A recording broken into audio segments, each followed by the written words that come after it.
What if I told you that the death of Harry Houdini was not an accident, as we've been led to believe, but an act of murder?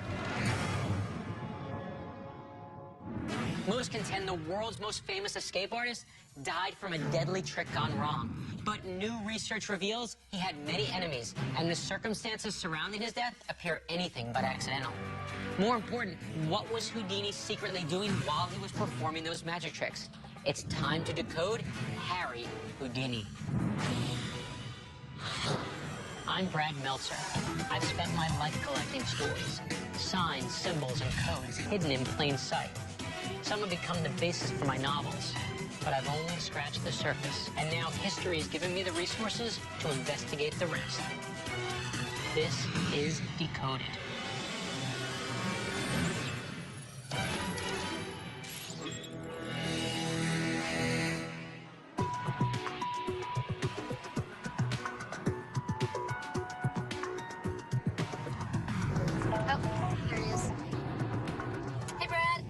What's up? I take it by now you're nearing Las Vegas? Did you just send us here to relax? Because we'll do that. Not so much, but today we are going to look into one of the great illusionists of all time. One of my personal heroes, Harry Houdini. Oh. Yes, I love Houdini. As you may know, Houdini was the most famous magician of his time, and to this day, most magicians don't know how he did many of his tricks. Okay, that's the mark of a very, very skilled man. Here's where it gets interesting, though. Documents are now coming out that suggest that Houdini may have led a double life. Houdini was universally loved, but it seems that in his travels, he also created many enemies. Why? What kind of enemies? Yeah, he's an entertainer. But we need to dig around and figure out who we might have picked off, and more important, who might have wanted him dead.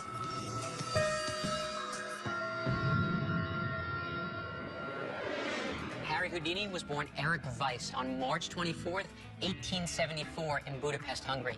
He was the middle of 7 children and the son of a rabbi. He came to Appleton, Wisconsin when he was just 4, and from the time he was a little kid, he was always pushing the boundaries of physical performance. By the time he was 9, he was performing as a contortionist and acrobat using the name Eric, the Prince of the Air. At 15, he was working as a magician under the name Harry Houdini, a nod to the French magician Jean-Robert Houdin. But one feat proved pivotal in his development as an escape artist. It took place when Eric Weiss was just 11 years old. Houdini was working as an apprentice at a locksmith shop. As the story goes, a sheriff had broken his key in the handcuffs of a prisoner. When hacksaws failed to open the cuffs, the young apprentice was called in. And to everyone's amazement, the kid defeated the cuffs. Right there, a career was born.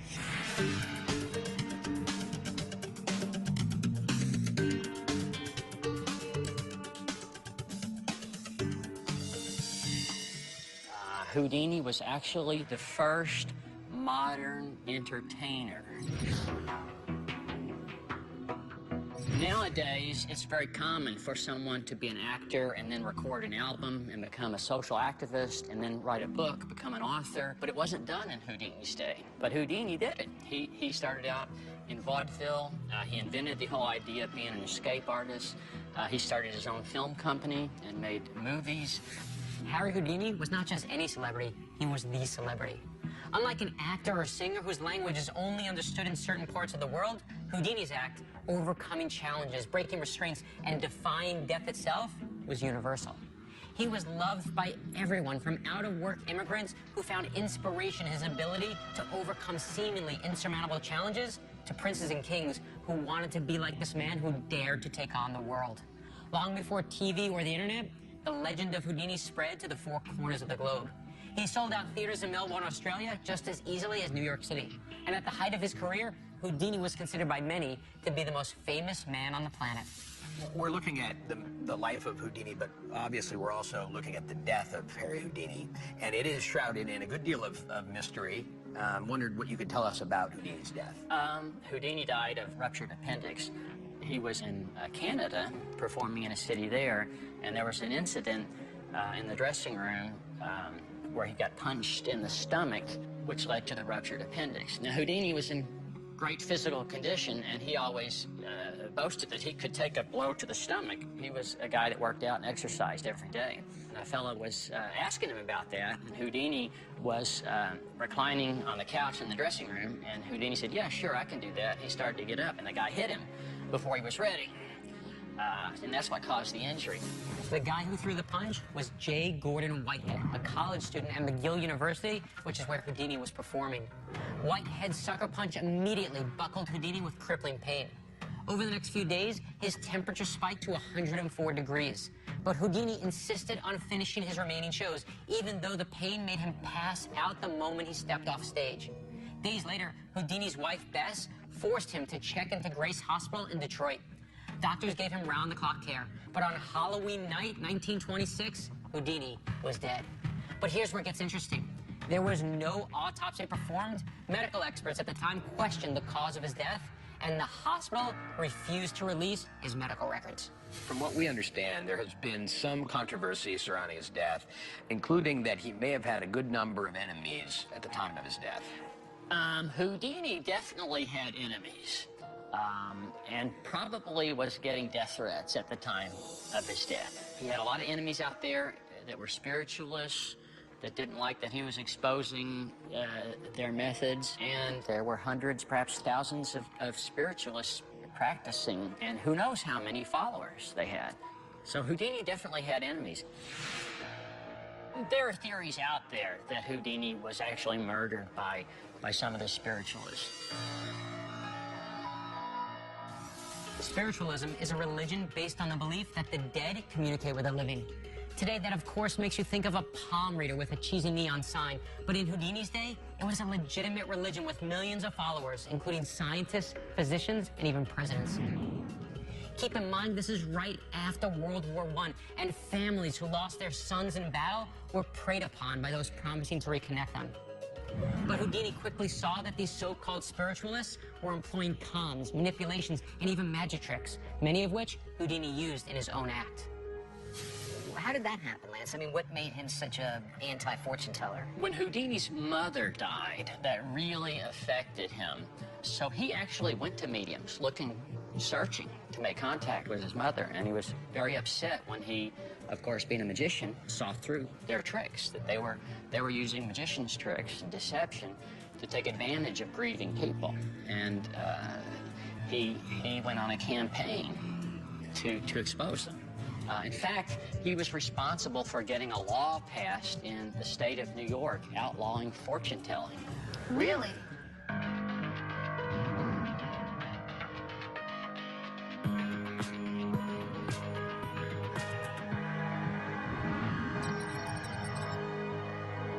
Why do you think Houdini started to engage in anti-spiritual diatribe or became part of the anti-spiritual movement? His chief assistant, a guy named James Collins, said that he first turned on spiritualists when he was a teenager. His father died when he was 19, and there were some important insurance papers that they couldn't find. And Houdini pawned the watch his father had left him and paid a spiritualist to give him a reading and tell him where these papers were. And the papers weren't there. And the money was just gone, and the watch was gone, and that was sort of a pivotal event in Houdini's life and kind of soured him on it. Before Houdini became famous around the world, he had 8 lean, hard years playing dime museums. He was the sideshow to the circus freaks. Desperate, Houdini used his magic to perform phony seances and mind-reading demonstrations. But Houdini never felt good about it. And when he finally made it big time, he became those fraudulent spiritualists' worst nightmare. Not only did he have a personal grudge, but remember, he knew all their magic tricks. The results really disturbed him because he could see that he was really fooling people. And he never did it again. And it actually sort of grounded him in the kind of trickery that the spiritualist mediums were doing in the 20s, you know, the post-World War I period. Patrick, the historical record tells us that Houdini died of appendicitis, but do you think there might have been something a little more sinister behind his death? The spiritualists definitely were hating him at the time of his death.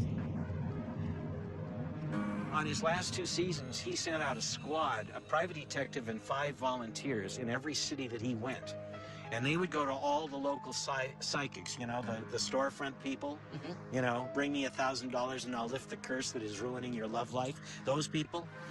And he would have his detectives catch them in lies. Then the Houdini show would come into town, and he would send passes to the mediums. And then he would be informed where each of the mediums that he'd invited were sitting. And he would pick a fight with them. First part of his show was magic. The second part was escapes. And part 3 was where he took on the mediums. And I was told by people who saw that show that that was, you know, worth the whole thing. And there was tremendous hostility toward Houdini from the people he was exposing in their trickery, because again, they were doing something criminal. Well, and these people made a lot of money, right? Some did. And by the way, he would turn over everything he picked up on these psychics every time he caught them in a lie. He would turn that all over to the police when he left town. Let them take it from there. So there were people that didn't like him enough that they wished he were dead. Houdini's campaign to debunk fraudulent mediums exposed over 80 so-called fortune tellers, and it saved countless innocent and grieving people an actual fortune. Spiritualism was a rapidly expanding industry that was based solely on preying on people's emotions to steal their money. So had it not been for Houdini devoting so much of his time and energy, there is no telling how long the spiritualist movement would have continued or how big it would have grown. So given that he was a threat to their business, now we've got motive. So we have to ask, what would the spiritualists have done to get him out of the way? And would they have gone so far as to have him murdered? Harry Houdini was the greatest escape artist of all time. But we're investigating the one thing he couldn't escape, his own death. The details of his passing on Halloween night 1926 have always been mysterious. And now we've learned that in life, he had many enemies who wanted him out of the way. The most prominent were the fraudulent spiritualists, a group of con artists who were performing phony seances that Houdini vowed to expose. Buddy, Mac, and Scott are learning more about exactly who they were and why they would want to make the world's greatest magician permanently disappear. Houdini never said he was going against the spiritualist church. Right. He was going for fraudulent mediums, those people who were actually hurting, robbing people. He had his own secret service, primarily comprised of women, who would play the role of, oh, I just lost my husband, and I'm so rich, I don't know what to do. Or, I don't, yeah, you know, who would really kind of bait the hook a little bit. They were undercover agents. Oh, most definitely. As a matter of fact, there was a brilliant magician who was on his payroll who he would never speak to in public, a fellow named Amedeo Vacca. Houdini actually bought a barber shop for him and sent him to barber school. So when Houdini was in town, he could go over for a shave and a haircut every day to discuss their plans. What was Houdini telling his audience that these spiritualists were doing? I mean, he was exposing their tricks. What were their tricks? He was showing how several things worked. Behind you, there are a few interesting things.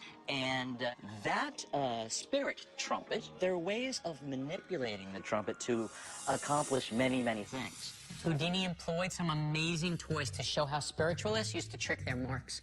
They used a modified trumpet that was hidden under the table to alter their voice and send it across the room. They draped a soft glove over someone's wrist to make it feel like a hand, and that would free up their own hand to shake tambourines and write supposed messages from the dead. And I know what you're thinking. Of course spiritualists used to use these things, because everyone knows there's no such thing as ghosts. But watch what's about to happen. This would be in the tradition of the seance. Hold it. Whoa, that's weird. That's always weird. Did you see that? Oh, okay, that stuff just fell down in there. Something did just fall down in That there. picture Oh, right like, there. Yes, this that picture, okay. just fell. Is somebody not liking what we're talking about? That could very well be. No, I'm serious. No, I'm serious too. That was not a trick. That just happened. It was definitely a creepy moment when the picture fell. But then I realized this is exactly how people were fooled by spiritualists. One unusual thing happens, and all of a sudden you believe you've been visited by a ghost. Still, it was pretty freaky. If Houdini was messing with the livelihoods of the spiritualists, could they have been responsible for his death? They could have been. they could have been. Here's a man who was a physical specimen, a Superman who walked among us. He never drank, he never smoked. He took such care of himself. Houdini's physical feats were so incredible, people called him the first superhero. But you want to know how Houdini made it look like he was really doing these tricks? He really did them. In order for Houdini to build up his physical stamina on stage, he submitted himself to a punishing regimen off stage. He'd submerge himself in freezing baths, pouring in bucket after bucket of ice. He popped his own limbs out of their sockets to escape straitjackets. He taught himself to regurgitate lockpicks and keys. And he belly flopped off bridges draped in heavy chains. But perhaps most amazing was his ability to deprive himself of oxygen under extreme duress.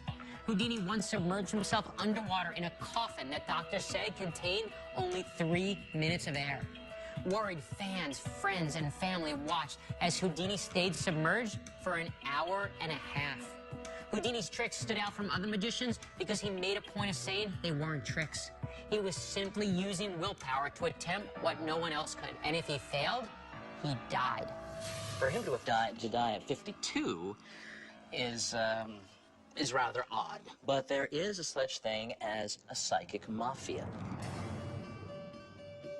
Bessie Houdini was poisoned, we believe, prior to Houdini's passing.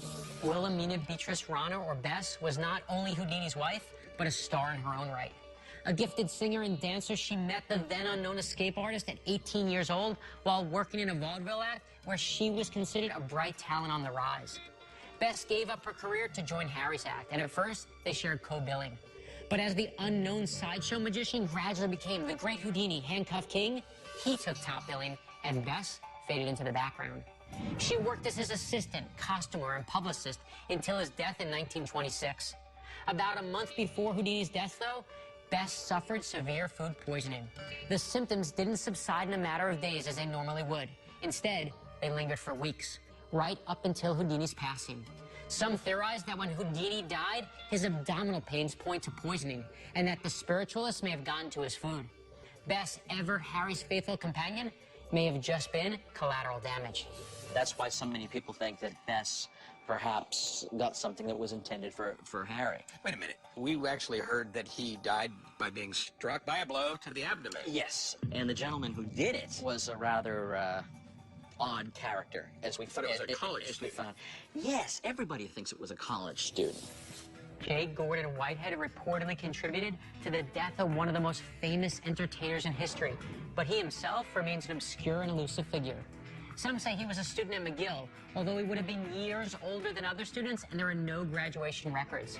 Others say he was obsessed with the afterlife and asked Houdini pointed questions about the Bible and the existence of miracles before attacking him, causing speculation that he was a spiritualist himself and he was on a deranged mission of revenge. But the most perplexing story of all is that Whitehead was trained as a boxer. So, why would someone trained in fighting turn their fists on Houdini unless their intent was to actually harm him? Are you telling me that Houdini might have been punched in the stomach and therefore killed by members of the psychic mafia? There's a possibility. If you're dealing with people who are those kind of people, at what lengths will people go to save their money, to save their earning potential? And there was a group. There was an underground group. So were the spiritualists just a bunch of wackos, or was there anyone who was... In Houdini's time, there were many, many intellectuals and celebrities. For example, Arthur Conan Doyle was one of the great forces behind spiritualism. Sir Arthur Conan Doyle was a Scottish-born physician with an unsuccessful practice, and he wrote stories to pass the time while he waited for his patients. In 1887, he published A Study in the Scarlet, which marked the first appearance of a detective that you know named Sherlock Holmes. And the rest, dear Watson, is history. Doyle reportedly met Houdini for the first time as he traveled the States in 1920. The two became fast friends, but they had a falling out a few years later. Here's why. Doyle, devastated over the loss of his son to World War I, believed he had successfully communicated with his son through spiritualism. When Houdini denounced all spiritual mediums as fake, Doyle saw it as if it was trying to take his son away from him. And the feud soon turned ugly. Doyle tried to rally the spiritualist movement to silence his former friend Houdini. So did you hear what I said? It's Sherlock Holmes versus Harry Houdini. This is the greatest battle of all time. Their beliefs were so strong that some say the spiritualist and Doyle himself advocated violence or even murder. We've been investigating the mysterious death of Harry Houdini, whose crusade against fraudulent spiritualists made him some very dangerous enemies. Just before his untimely death, Houdini told acquaintances that some fraudulent members of the religious group known as the Spiritualists were after his life. They were angry at Houdini because he was publicly debunking their claims that they could converse with the dead, which killed their very lucrative business of preying on those in mourning. They are going to kill me, Houdini told one friend. Every night they are holding seances and praying for my death. Some of the most menacing threats came from a famous figurehead within the spiritualist movement. I'm talking about Houdini's former friend and Sherlock Holmes creator, Sir Arthur Conan Doyle.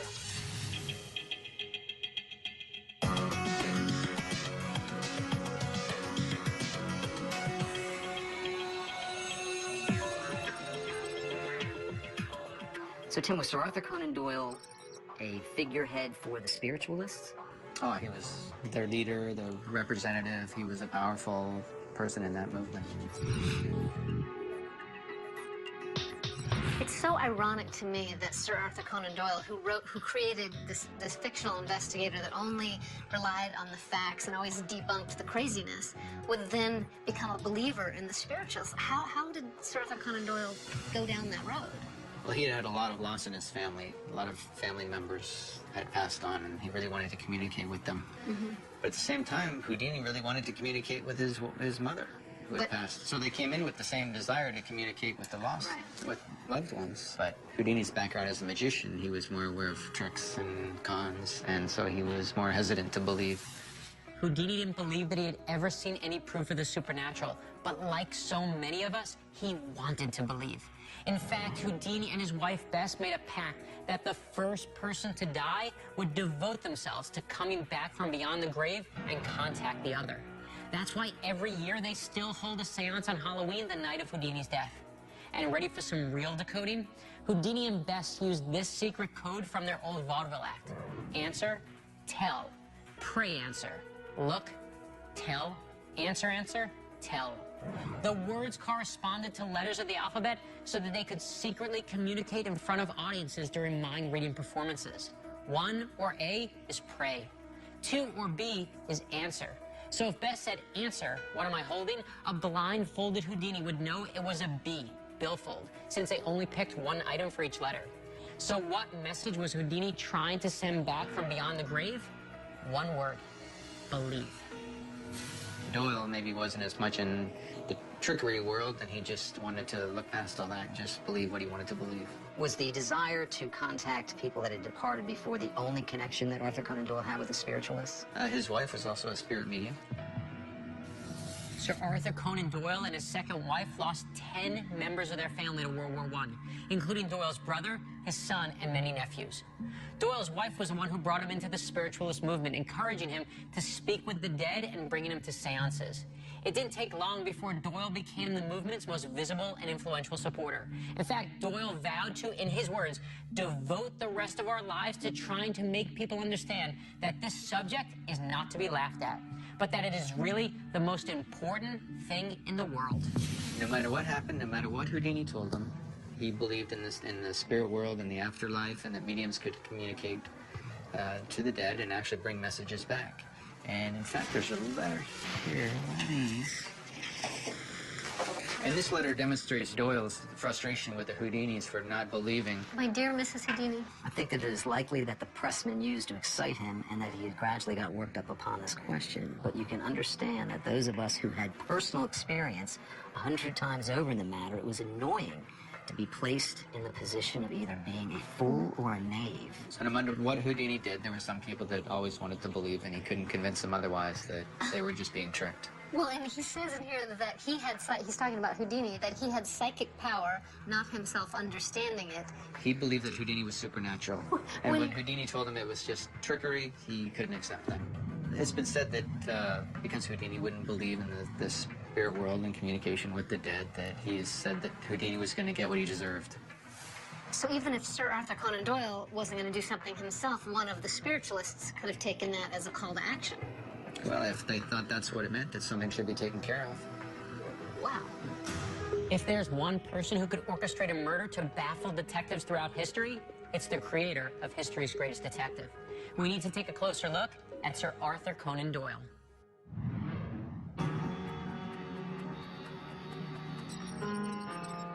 Houdini had death threats.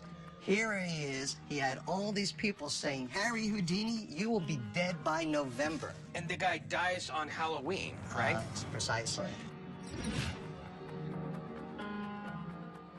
Who was giving him the death threats? Sir Arthur Conan Doyle. He kept trying to say to Houdini, please join my cause. Please tell the world that you were able to get out of these packing boxes and be able to get out of these chains by the use of spiritualism. Now, some people say, do you think Conan Doyle had anything to do with it? I say absolutely not. Sir Arthur Conan Doyle didn't need the money, unlike the spiritualists that did need the money. Buddy, we're talking about, this guy didn't make $1, he didn't make $2, $3, $4. Conan Doyle was making hundreds, as was Houdini, hundreds. Roger, I have a bunch of ones here. Could you do that with my ones? You know what? That'd be a great trick. Okay, so is there anything I've overlooked or anything that you've thought of that might also be possible? There might be one other possibility. I call it the James Bond theory. Houdini was known to have assisted the American government with the predecessor of the CIA, the Secret Service at the time. And Houdini would infiltrate, trying to help the American cause. And many people said when Houdini was performing out of town, in reality, he might have been going to some local government's office and picking the lock to get in at the late night hours. And next thing you know, making certain documents disappear. And this is all hypothetical, but it's possible that Houdini might have been killed by being a spy for a foreign government. Okay, that is something I didn't know. In the early days of espionage, you didn't join, you were recruited. So imagine that you were in charge of recruiting and this resume came across your desk. Superior athlete with tremendous mental discipline, speaks multiple languages, possesses lock-picking and escape skills unparalleled in the world, travels regularly to Germany and Russia, meets with law enforcement and military, and is granted access to corrections facilities. I'm not saying he was wearing a white tuxedo and took his martini shaken, not stirred, but Houdini had the tools and the access to bring back valuable information that espionage agencies could never have gotten anywhere else.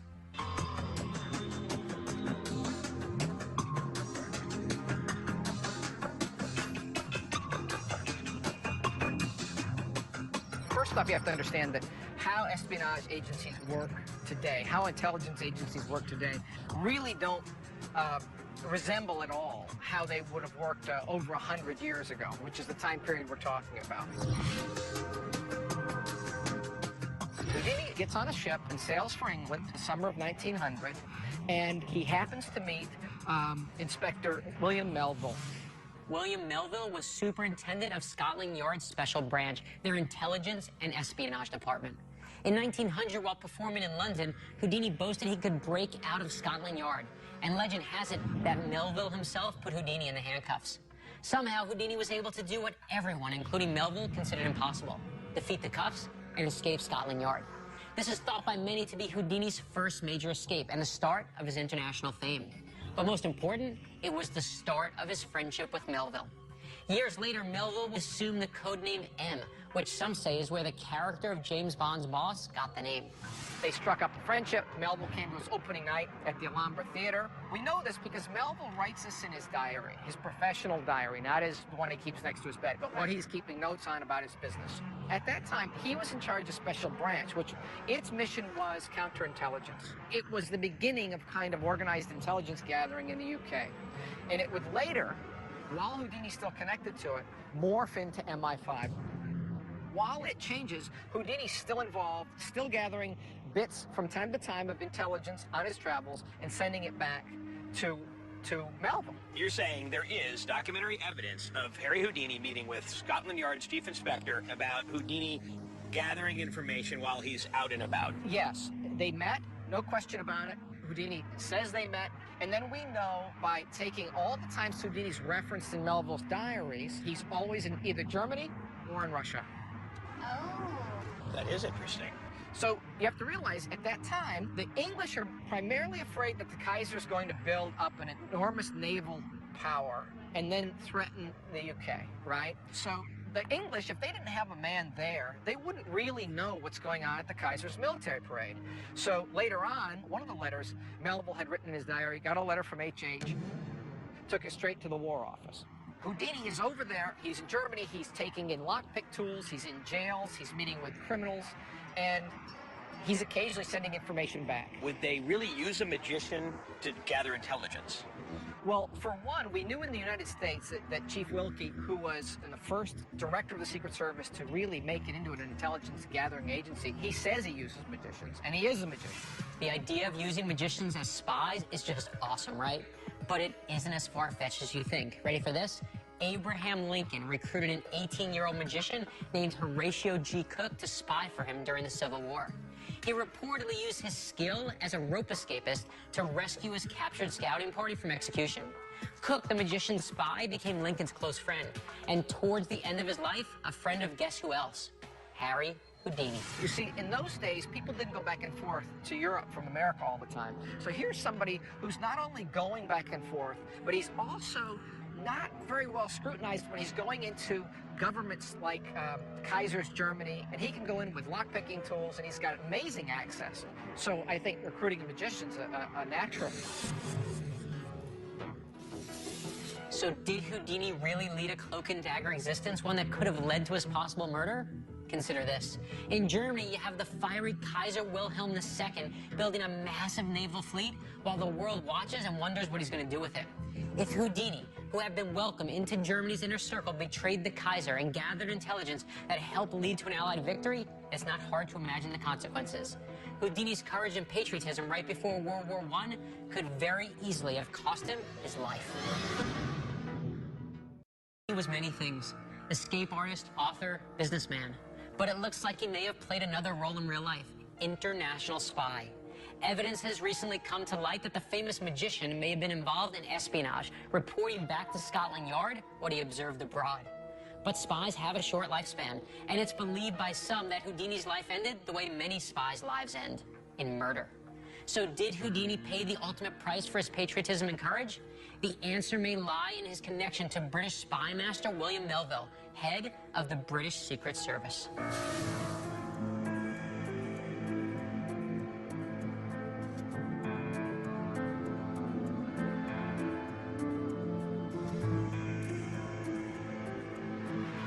How important was Melville to British intelligence gathering at the time? Very important guy. He'd had a long career in what's called the Special Branch, which was part of Scotland Yard. Really one of the fathers of British intelligence. And he did know Houdini. That's a little too much to say, I think, based on the evidence we have that Houdini was a spy. We can't come conclusively to that view, but it's plausible that Melville might have asked Houdini to report back on some of the things he saw when he was doing his escapes in places like Germany and Russia. So what types of information do you think the British would have wanted from Houdini? Well, they would have simply asked him, what did you see?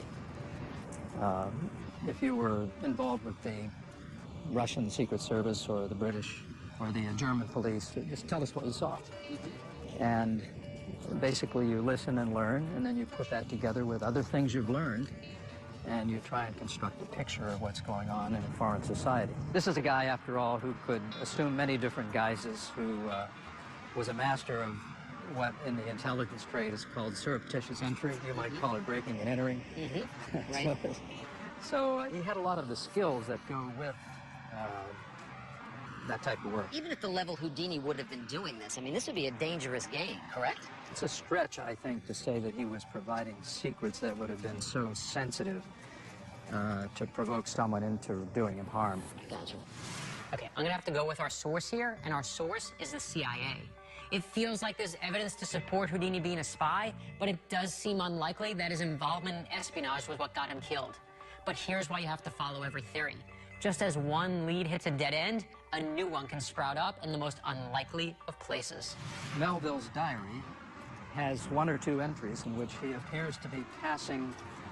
some kind of report, not specified, to the War Department from someone with the initials HH. Are there other references anywhere that you're aware of where Houdini's just referred to as simply HH? The only other reference that I know of like that is in the diaries of Charmian London, who was the wife of Jack London. Jack London was one of the most successful authors of his time, writing classics like Call of the Wild, Seawolf, and White Fang. Harry and Bess Houdini met Jack and his wife Charmaine London after a performance in 1915. The two couples instantly liked each other and they vowed to stay in touch. But within a year, Jack fell ill and passed away. 1 year later, Harry and Jack London's widow Charmaine reportedly began an affair. Apparently, the master magician's skills were not confined to the stage. In Charmaine's diary, she uses many nicknames for Houdini, including Magic, Magic Man, and Magic Lover, which also happened to be my nickname in college, Magic Lover. The inference in that book, based on her diaries, is that she had some kind of relationship with Houdini. And again, it's HH. Huh. You can practically smell Scott's wheels turning, right?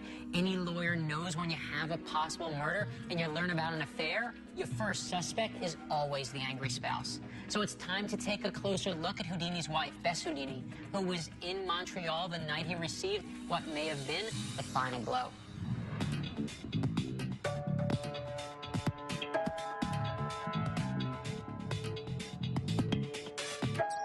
So the question and the controversy surrounds what happened backstage. Right. There's 3 witnesses, students at McGill University. All 3 of them provide affidavits of what they believe happened. All 3 of the reports conflict a little bit, but none more than J. Gordon Whitehead's report. And he's the man who punched Houdini. I think we should go through what exactly happened, step by step, what we know based on these affidavits. So what's happening is this. Houdini was sitting down. So have a seat here. Now, let me put you in the right frame of mind. You're tired. You're on a tour. You're over 50 years old. You've been doing this a long time. So far, that's exactly right. You're known as a man for your physical prowess, but you're getting older. You've nailed Buddy Levy. Okay. J. Gordon Whitehead, you're 6'2", so you're coming from behind and to your right. You bring up the question, Mr. Houdini, I hear you can absorb any blow to the stomach. As you start to stand up, you deliver your right-handed several intense blows to the stomach. Let him actually prepare for it and punch him. Now, the question is, in 4 days' time, on a stage in Detroit, with a fever of 104 degrees, are you going to collapse and die due to that punch or due to the appendicitis that you're already suffering from? It depends. It really depends. If he was about to have a burst appendix, it could have exacerbated it. But one thing hangs me up. Is there a problem with the affidavits? Yeah, best stand to gain a lot more money if they could prove it was an accident and not appendicitis. So with those affidavits, what they were really doing for Bess, a favorable affidavit allows for that double indemnity type insurance to come through for her. She stood to gain a lot of money. And in fact, she did pay as thanks one of the eyewitnesses $200 for his affidavit that corroborated that the blows effectively led to the death. So she got the eyewitnesses to say, yes, this was an accident, so she could get more money. That's right. There's a lot of extra money in for Bess if they could prove this accident and claim the double indemnity insurance. Bess Houdini definitely engaged in some suspicious behavior surrounding her husband's death, paying off witnesses to alter their affidavits.